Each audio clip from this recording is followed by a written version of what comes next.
यदि सुबह से लेकर रात तक हम देखें तो अपने जीवन शैली में बहुत सी ऐसी गतिविधियां या लगभग 80% तक ऐसी गतिविधियां हम करते हैं जो ना भी करते तो कार्य हमारा ठीक प्रकार से चलते रहता या पहले से और बेहतर भी हो सकता था। और वह सभी गतिविधियां 80% तक गतिविधियां व्यर्थ की गतिविधियां होती हैं। और उन्हीं गतिविधियों में एक बहुत बड़ा अंग जो है या एक बहुत बड़ा हिस्सा जो है वह है हमारे बोलने का। पूरे दिन में यदि हम देखें तो 80 से 90% तक हम ऐसी बातें करते हैं जो बिल्कुल व्यर्थ होती हैं और जिनको यदि ना भी किया जाता तो भी किसी प्रकार का कोई फ़र्क या कोई बाधा उत्पन्न होने वाली नहीं थी, बल्कि कुछ उपद्रवों से बचा ही जा सकता था। लगभग 90% उपद्रव हमारे व्यर्थ के बोलने से ही उत्पन्न होते हैं। यदि हम ना बोलें या कम से कम बोलें तो हमारे जीवन के 80 से 90% तक उपद्रव समस्याएं अपने आप ही ख़त्म हो जाती हैं। इस बात को कोई भी व्यक्ति अपने जीवन में अनुभव करके देख सकता है। बोलने में बहुत सी हमारी जीवन की ऊर्जा व्यर्थ होती है, नष्ट होती है, जिसको बचाकर हम रूपांतरित करके किसी और कार्य में भी लगा सकते हैं।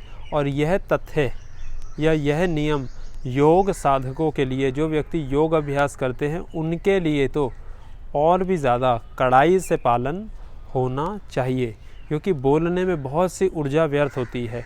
उस ऊर्जा को बचाकर रूपांतरित करके अभ्यास में लगाया जा सकता है। और सामान्य व्यक्ति भी यदि मौन धारण करें तो बहुत से उपद्रवों से बचकर अपनी जीवन ऊर्जा को भी बचाया जा सकता है और आनंदमय जीवन जिया जा सकता है। मौन के संबंध में कुछ बातें समझ लें। मौन साधना, 2 बातें विशेष रूप से समझ लें। पहली बात, मौन का अर्थ यह नहीं होता कि आप बिल्कुल ही चुप हो जाएं।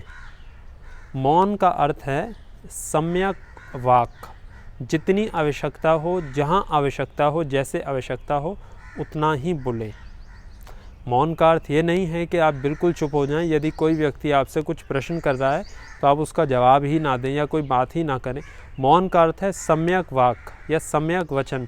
जितनी आवश्यकता है, जहाँ आवश्यकता है उतना ही बोलें। दूसरी बात, मौन का यह अर्थ नहीं है कि केवल मुंह से चुप हो जाना या मुंह से ना बोलना, क्योंकि अक्सर देखा जाता है मुंह से चुप होने पर मन में बहुत अधिक विचार उत्पन्न होने लग जाते हैं, क्योंकि जो ऊर्जा आपकी निकलनी चाहिए थी या जो आप बोलना चाह रहे थे, मन में वह चीज़ें आ रही हैं लेकिन मुंह के द्वारा नहीं बोल पा रहे, तो वहाँ पे मौन साधना या मौन व्रत टूट जाता है। क्योंकि मौन का अर्थ मन का भी शांत होना, वाणी के साथ मन का शांत होना अति आवश्यक है। तो मौन का अर्थ केवल ये नहीं है कि आप मुंह से चुप हो जाएं और ज़बरदस्ती ना बोलें।